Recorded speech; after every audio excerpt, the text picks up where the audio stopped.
hukum dalam bisnis. Di sini saya akan menjelaskan materi tentang hukum dan etika bisnis dalam pengiklanan produk.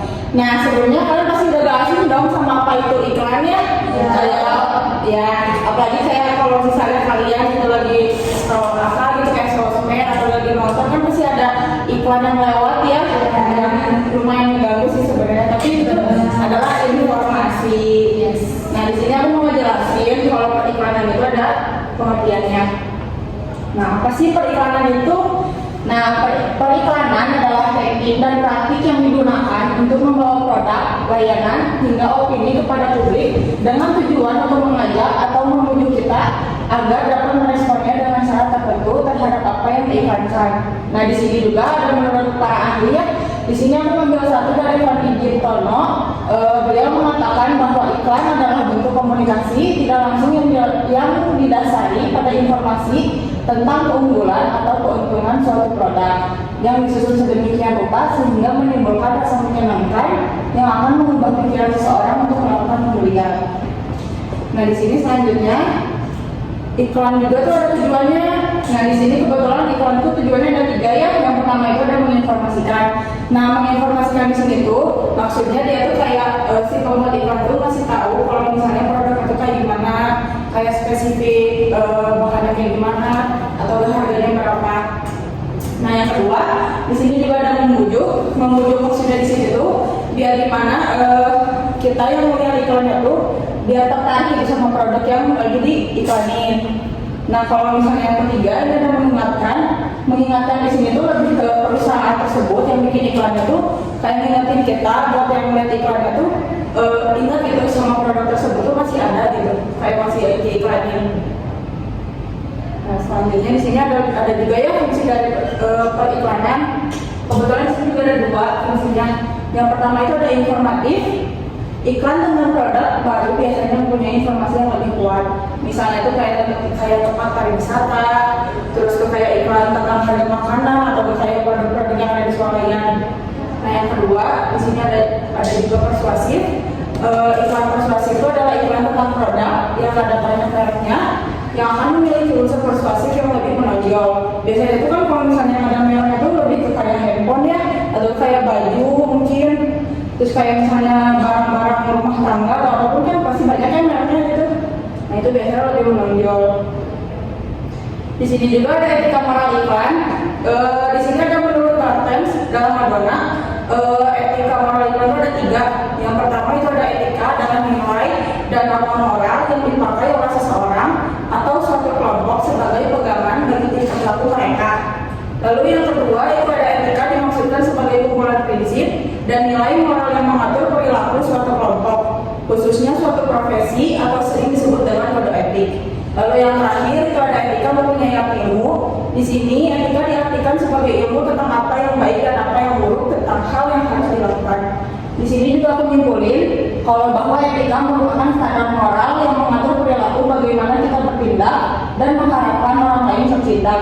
Etika pada dasarnya merupakan hubungan antara kebebasan dan tanggung jawab antara tujuan untuk hendak mencapai apa yang dicapai dan cara untuk mencapai tujuan itu.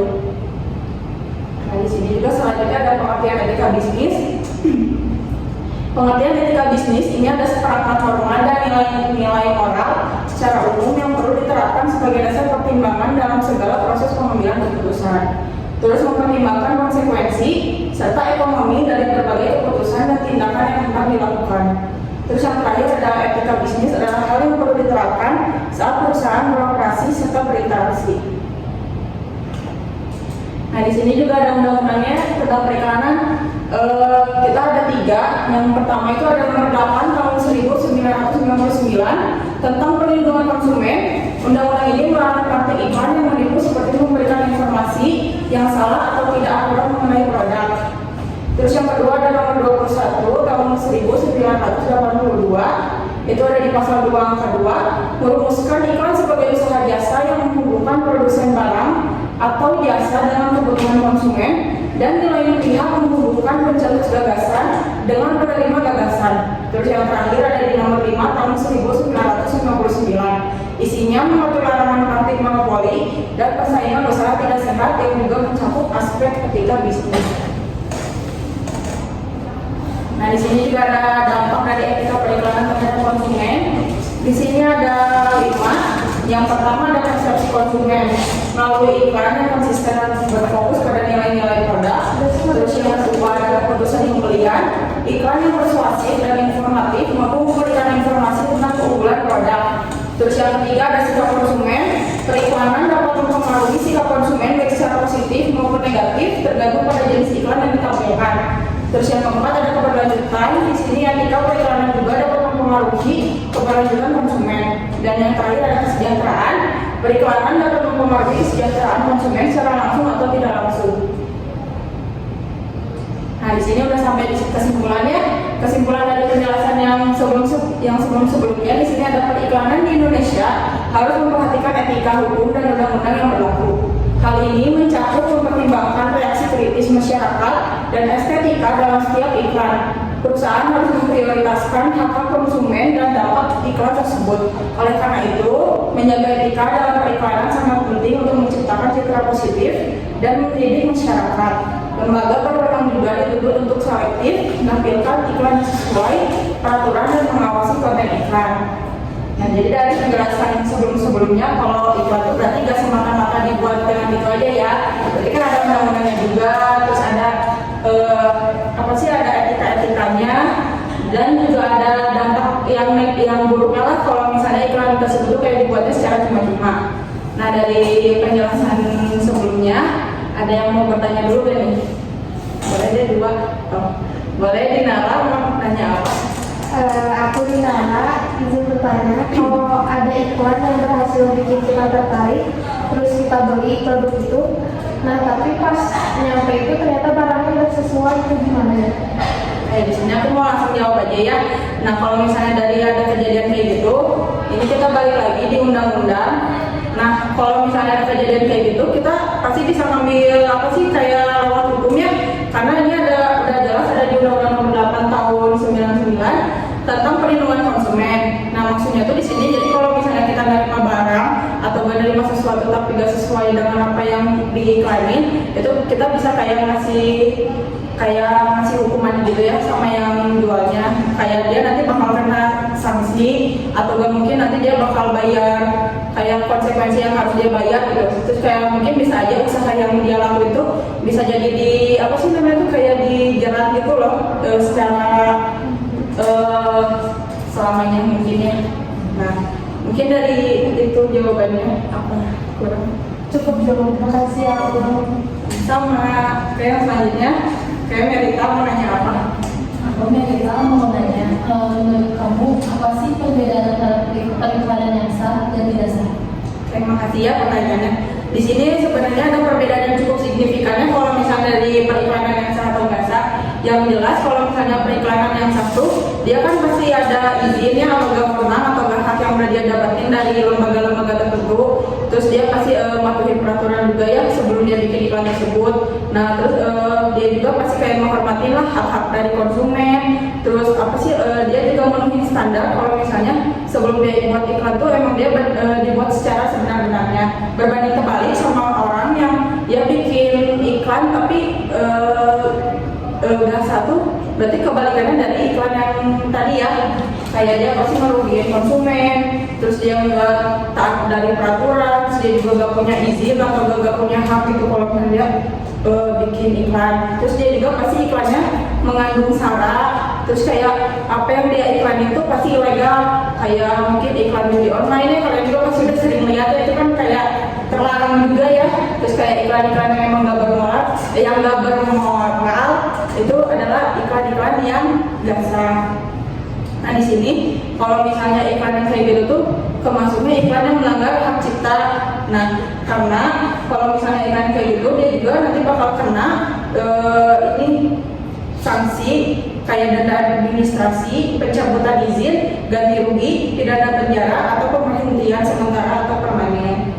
Nah, mungkin cukup segitu aja jawabannya. Kalau mau disangka cukup sekian. Mungkin segitu aja ya penjelasan dari aku. Sekali lagi terima kasih kepada rekan-rekan yang sudah hadir hari ini. Sekian, wassalamualaikum warahmatullahi wabarakatuh. Waalaikumsalam warahmatullahi wabarakatuh.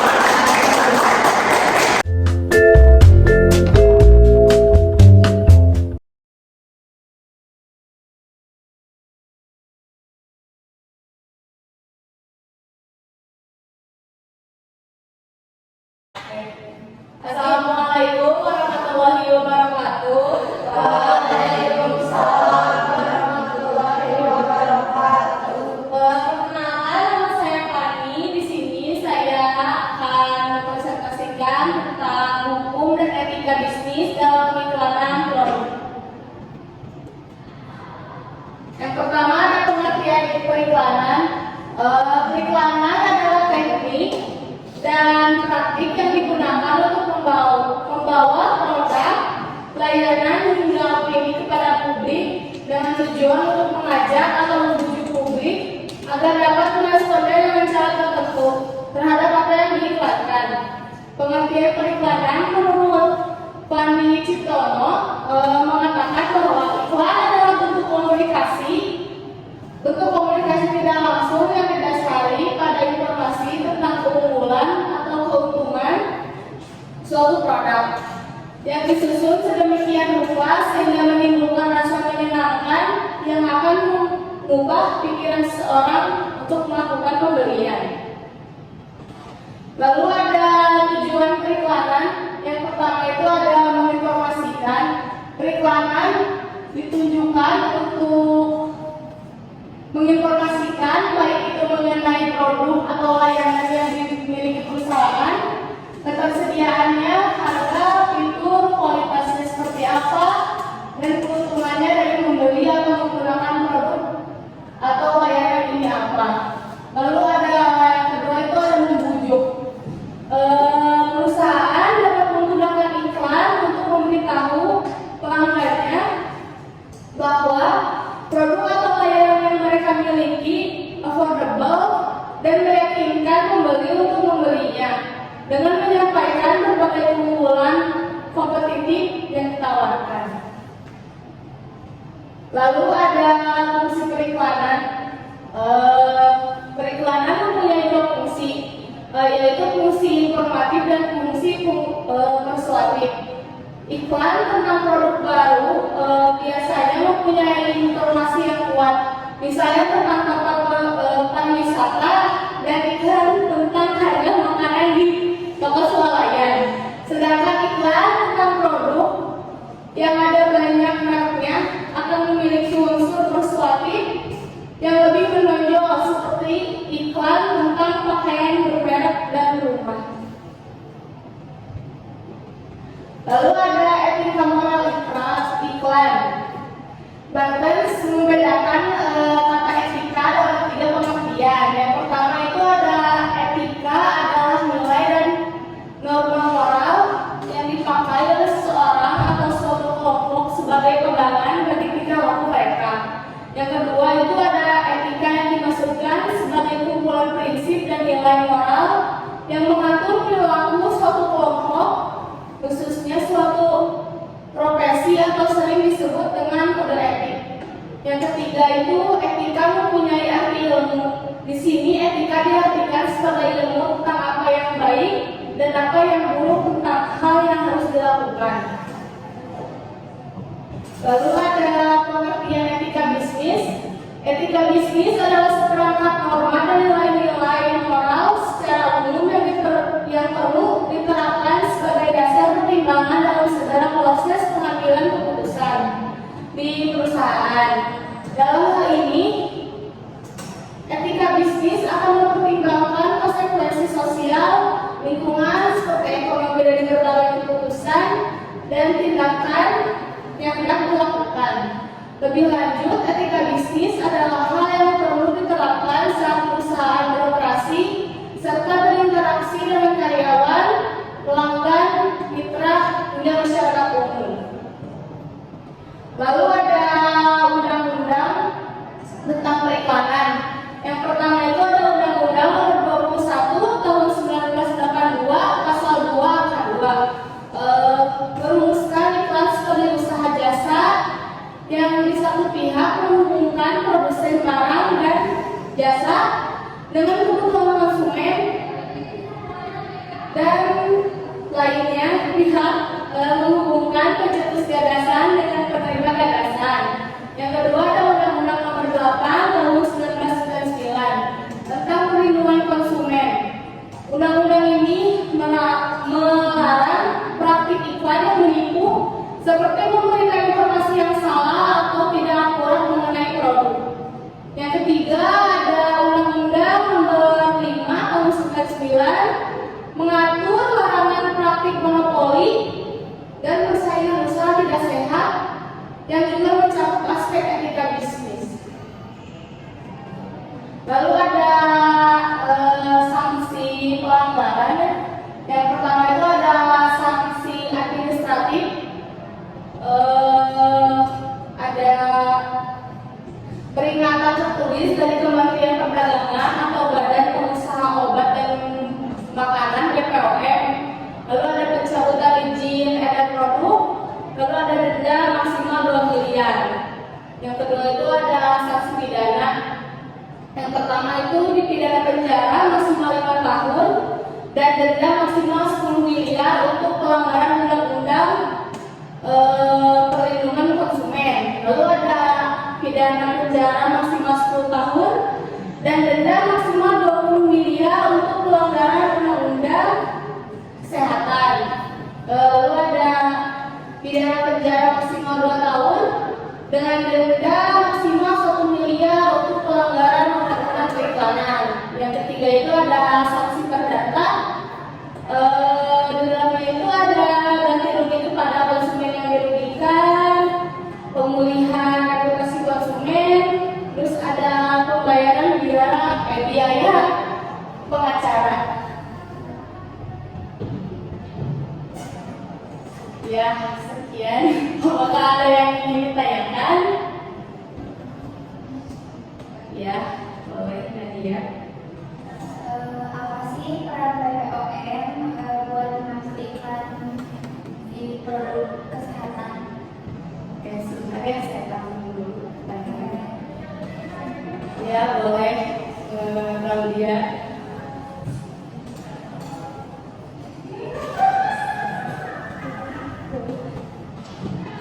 Saya ada izin bertanya, gimana sih perusahaan itu menerima kritik atau keluhan dari konsumen terkait iklan?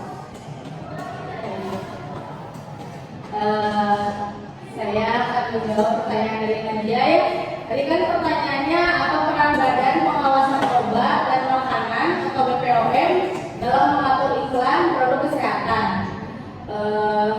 Badan Pengawasan Obat dan Makanan BPOM memainkan peran penting dalam mengatur iklan produk kesehatan di Indonesia ya. BPOM itu bertugas mengawasi dan mengawasi iklan produk kesehatan untuk memastikan kesesuaian dengan peraturan dan standar.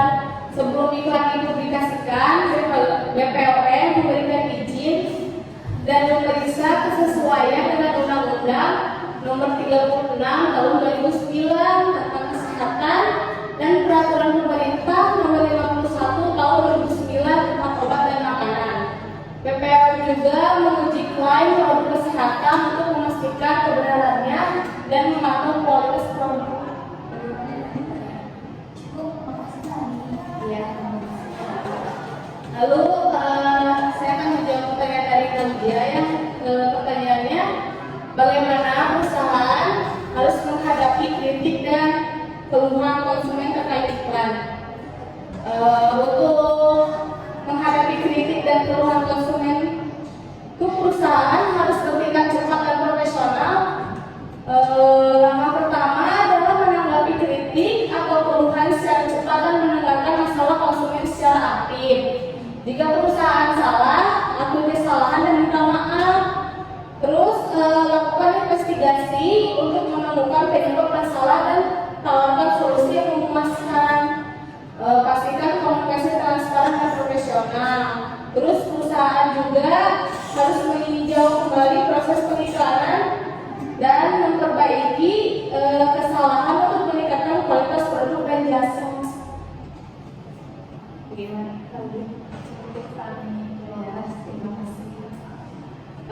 Sekian mungkin yang dapat saya sampaikan. Mohon maaf bila ada kesalahan kata. Wassalamualaikum warahmatullahi wabarakatuh.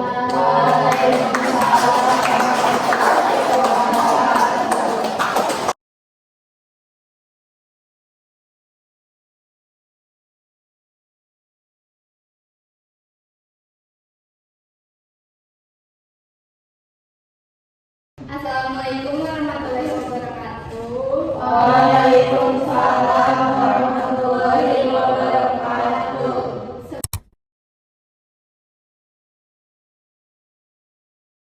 Sebelumnya terima kasih kepada teman-teman yang sudah hadir di sini.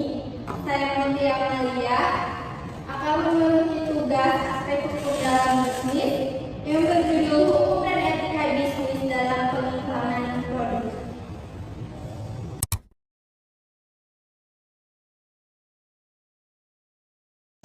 Yang pertama adalah pengertian.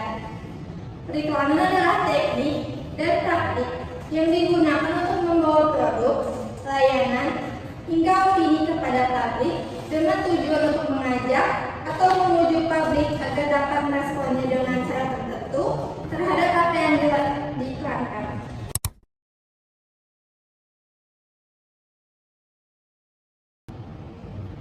Selanjutnya ada pengertian periklanan menurut Fendi Jiptono. Iklan adalah bentuk komunikasi tidak langsung yang didasari pada informasi tentang keunggulan atau keuntungan suatu produk yang disusun sedemikian rupa sehingga menimbulkan rasa menyenangkan yang akan mengubah pikiran seorang untuk melakukan pembelian.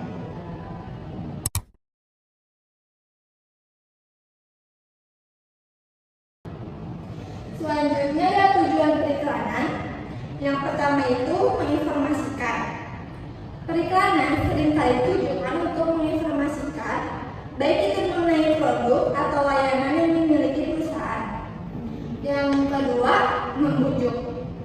Periklanan juga dapat untuk membujuk pembeli agar dapat membeli produk atau layanan suatu perusahaan. Yang ketiga adalah mengingatkan. Mengingatkan perusahaan menggunakan iklan untuk mengingatkan pembelian terkait keberadaan produk atau layanan yang mereka miliki.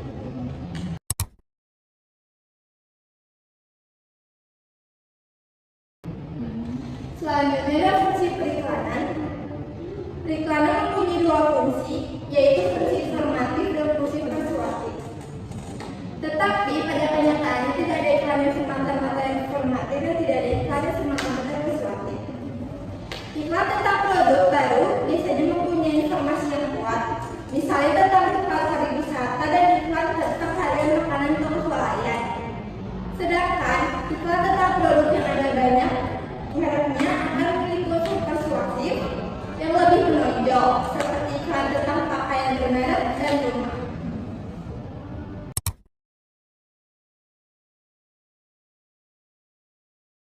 Selanjutnya ada etika moral iklan. Untuk mengeliminasi dampak negatif aktivitas periklanan dan sebagai wujud tanggung jawab sosial perusahaan, maka penegakan etika dalam periklanan sangat relevan untuk dikedepankan. Dalam hal mengiklankan, suatu etika dipahami sebagai proses memilih suatu penghargaan moral ketika menulis, merancang dan menempatkan iklan. Manusia dan yang tidak boleh dilakukan manusia. Dalam artian ini, etika disebut sebagai filsafat moral.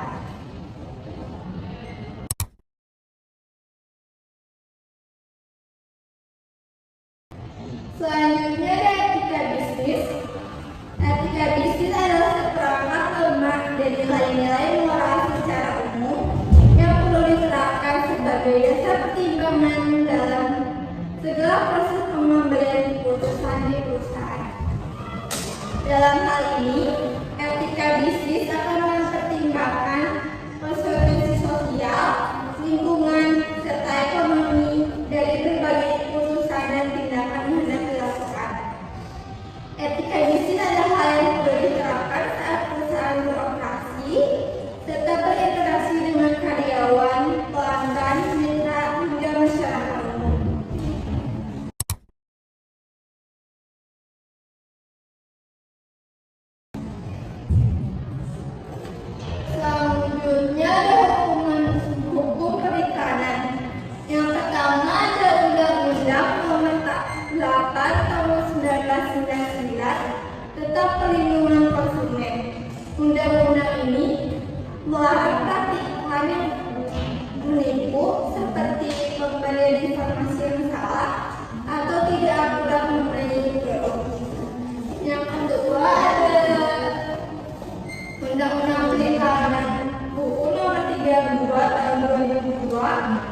mengatur tentang perikanan termasuk persyaratan, larangan, dan sanksi. Yang ketiga, peraturan pemerintah nomor 47 tahun 2015 mengatur tentang periklanan di media elektronik. Yang keempat, peraturan otoritas jasa keuangan (OJK) yang mengatur tentang perikanan produksi keuangan. Yang terakhir ada Kode Etik Periklanan Indonesia atau KEI mengatur tentang etika perikanan.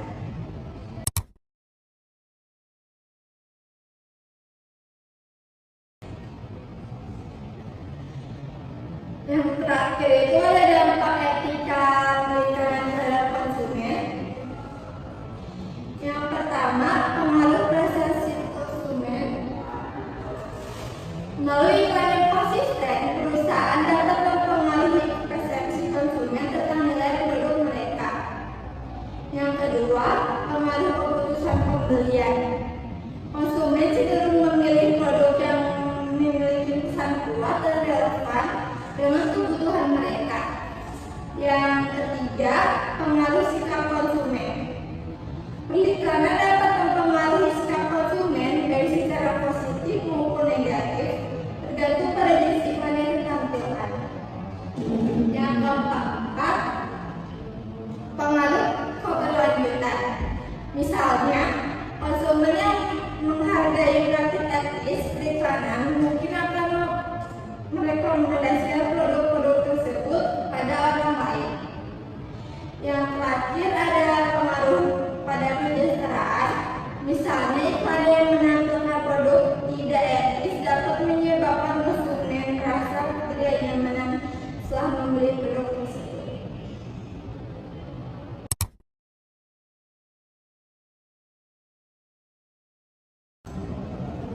Sekian presentasi ini. Sebelumnya saya dapat boleh dengar. Aku Nara izin bertanya, apa sih konsekuensi jika melanggar periklanan? Terima kasih, saya akan dulu.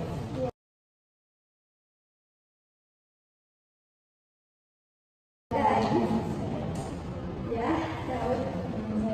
Dia izin bertanya, apa sih yang tidak mungkin dalam periklanan?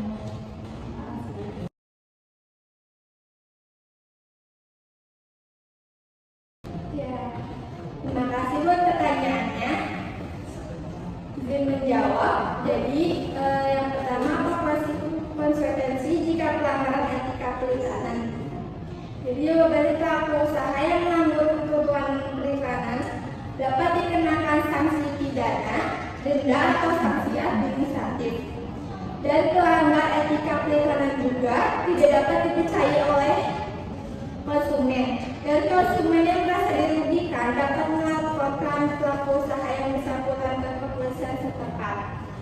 Sanksi pidana yang dapat dikenakan kepada pelaku usaha yang melanggar periklanan adalah pidana penjara paling 5 tahun dan denda sebanyak 2 miliar. Baiknya, terima kasih semua. Selanjutnya pertanyaan dari Nadia, mengapa etika penting dalam periklanan? Jadi etika itu penting dalam periklanan karena menjadi pedoman untuk menjaga kejujuran, keadilan, dan akuntabilitas dalam industri periklanan. Etika periklanan juga membantu membangun hubungan baik antara pelaku periklanan dan masyarakat.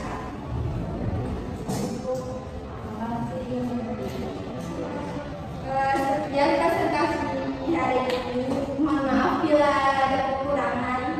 Assalamualaikum warahmatullahi wabarakatuh.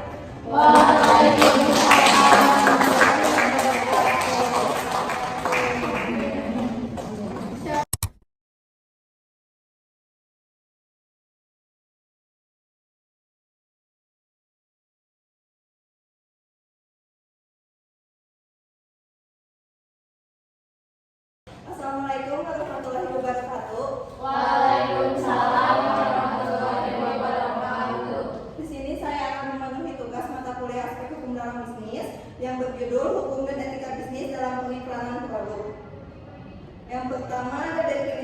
kalangan, yaitu teknik dan praktik yang digunakan untuk membawa produk, layanan, hingga opini kepada publik dengan tujuan untuk mengajak atau membujuk publik agar dapat meresponnya dengan cara tertentu terhadap apa yang diiklankan. Lalu ada periklanan menurut para ahli.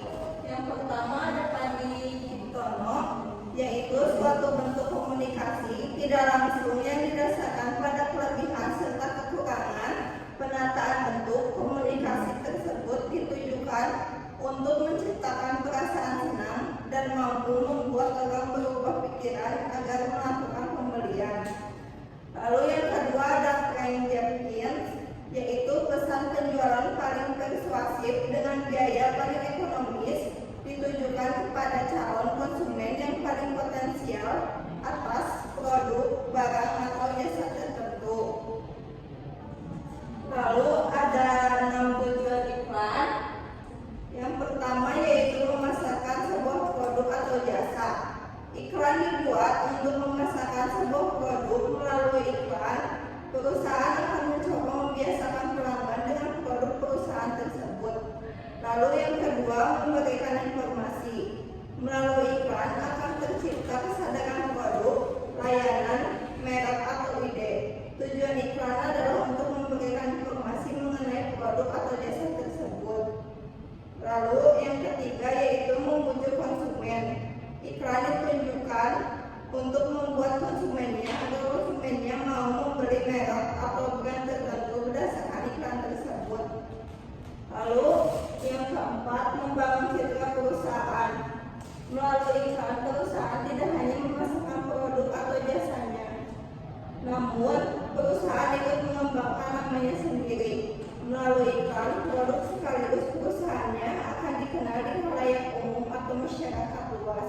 Yang kelima yaitu menghasilkan penjualan langsung. Iklan akan dibuat supaya konsumen memesan produk yang ada di dalam iklan. Contohnya seperti dalam situs jual beli secara online. Lalu yang terakhir yaitu membangun kesadaran.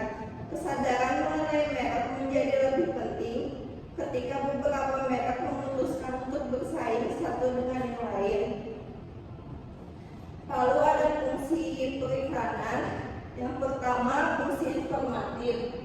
Memberikan informasi spesifik tentang suatu produk atau layanan seperti fitur, manfaat, dan penggunaannya untuk mendidik konsumen dan mempengaruhi keputusan membeli mereka. Yang kedua, fungsi persuasif. Meyakinkan konsumen untuk membeli suatu produk atau layanan dengan menarik kebutuhan dan keinginan mereka. Metode periklanan ini berupaya membingkai produk dalam sudut pandang positif dan meyakinkan konsumen tentang manfaatnya. Lalu ada etika moral iklan. Etika merupakan standar moral yang mengatur perilaku, bagaimana kita bertindak dan mengharapkan orang lain bertindak. Etika pada dasarnya hubungan antara kebebasan dan tanggung jawab, antara tujuan yang hendak dicapai dan cara untuk mencapai tujuan itu. Dalam hal mengiklankan sesuatu, etika dipahami sebagai proses memilih suatu penghargaan moral ketika menulis, merancang, dan menempatkan iklan. Manusia yang tidak boleh dilakukan manusia. Dalam artian ini, etika disebut sebagai filsafat moral. Lalu ada pengertian etika bisnis. Etika bisnis adalah seperangkat norma dan nilai-nilai moral secara umum yang perlu diterapkan sebagai dasar pertimbangan dalam segala proses pengambilan keputusan di perusahaan. Dalam hal ini, etika bisnis akan mempertimbangkan konsekuensi sosial, lingkungan, serta ekonomi dari berbagai keputusan dan tindakan yang hendak dilakukan. Lalu ada undang-undang tentang periklanan. Yang pertama, Undang-Undang Nomor 21 Tahun 1982 merumuskan iklan sebagai usaha jasa yang di satu pihak menghubungkan produsen barang dan jasa dengan kebutuhan konsumen, dan di lain pihak menghubungkan pencetus gagasan dengan penerima gagasan. Yang kedua, kedua, Undang-Undang Nomor 8 Tahun 1999 Perlindungan Konsumen. Undang-undang ini melarang praktik iklan yang menipu, seperti memberikan informasi yang salah satu atau tidak akurat mengenai produk. Dan yang terakhir, Undang-Undang Nomor 5 Tahun 1999 mengatur larangan praktik monopol dan persaingan usaha yang tidak sehat, yang juga mencakup aspek etika bisnis. Lalu ada 4 dampak etika periklanan terhadap konsumen, yaitu pengaruh persepsi konsumen melalui iklan yang konsisten dan berfokus pada nilai-nilai merek. Perusahaan dapat mempengaruhi persepsi konsumen tentang kualitas, reputasi atau nilai produk mereka. Lalu yang kedua ada pengaruh keputusan pembelian, yaitu konsumen cenderung memilih produk yang memiliki pesan yang kuat dan relevan dengan kebutuhan mereka. Yang ketiga, pengaruh sikap konsumen. Periklanan dapat mempengaruhi sikap konsumen baik secara positif maupun negatif, tergantung pada jenis iklan yang ditampilkan. Yang terakhir, pengaruh pada kesejahteraan. Iklan yang menampilkan produk yang tidak etis atau berbahaya dapat menyebabkan konsumen merasa ketidaknyamanan atau kesulitan setelah membeli produk tersebut. Lalu ada contoh kasus pelanggaran etika periklanan. Yang pertama, iklan yang menyesatkan konsumen. Yang kedua, iklan yang diskriminatif. Dan yang ketiga, ada iklan yang melanggar privasi konsumen. Dan yang terakhir, iklan yang mengandung konten dewasa.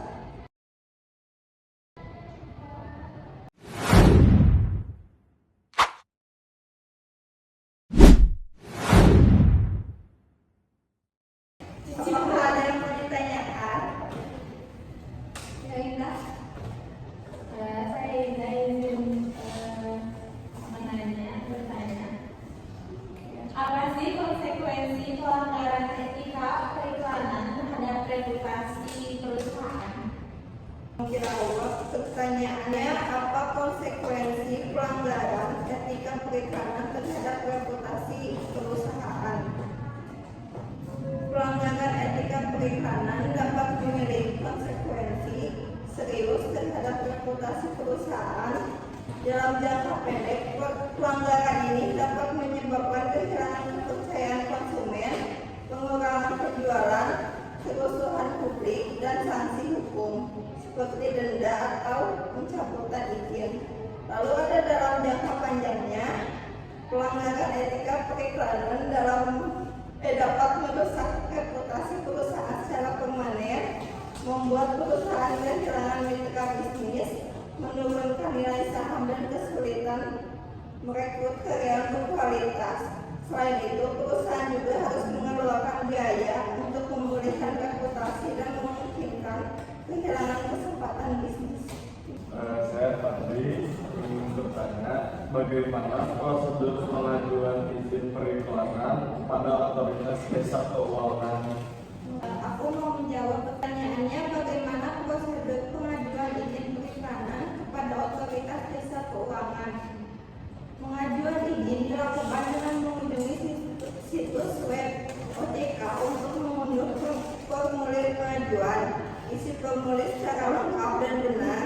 Kemudian serahkan dokumen yang diperlukan ke kantor OJK.